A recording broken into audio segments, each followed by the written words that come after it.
Hello, I'm Jessica Drawson, and today I'm going to walk you through a second half of this edit, second part, I should say, of this edit. The JD zombified skin and eye actions were the first segment. Here's where we started, and then we added the zombified skin and eyes and took it here. And now what we're going to do is replace this toy raven here with a real, well, an overlay of a real raven. So I'm going to grab this large bird and I'm going to just select all and copy, and now pasting it into my image. And this bird is from the More Macabre Ravens set. There is an original Macabre Ravens set as well, and it's the same basic idea. It's just more ravens and more raven poses, if you will.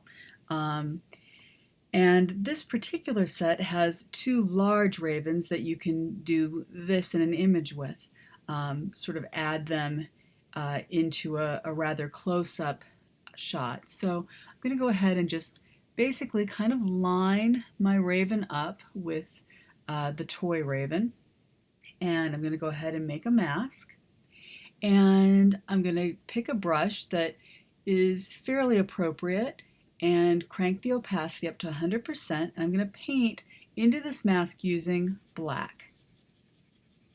And lucky for me, I had him holding a toy raven, so this is going to be a very easy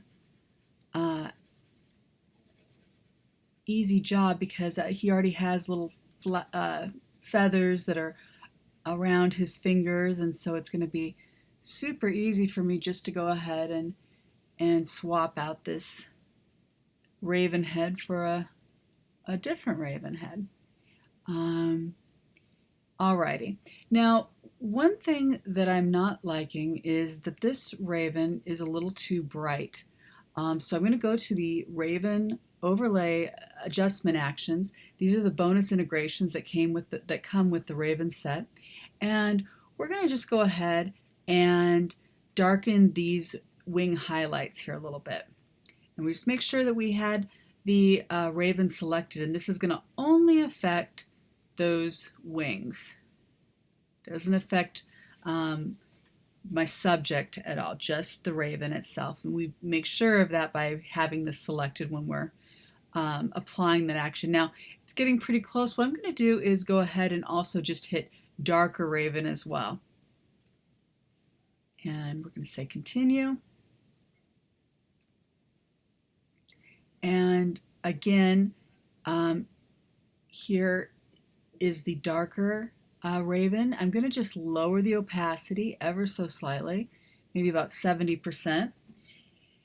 And I think on the darken wing highlights, I'm going to just go in with a little bit of a black soft brush into my mask, just over maybe a little bit of his beak detail and a little bit of that eyeball, just so those things pop off a little bit more. All right, so that is how I'm integrating this raven. He looks pretty good to me now. Stick around if you want to watch the next step, which is going to be included in the video tutorial for the more macabre textures. So we'll be adding in a texture here in the background. All right, thanks for watching this, and tune in the next one.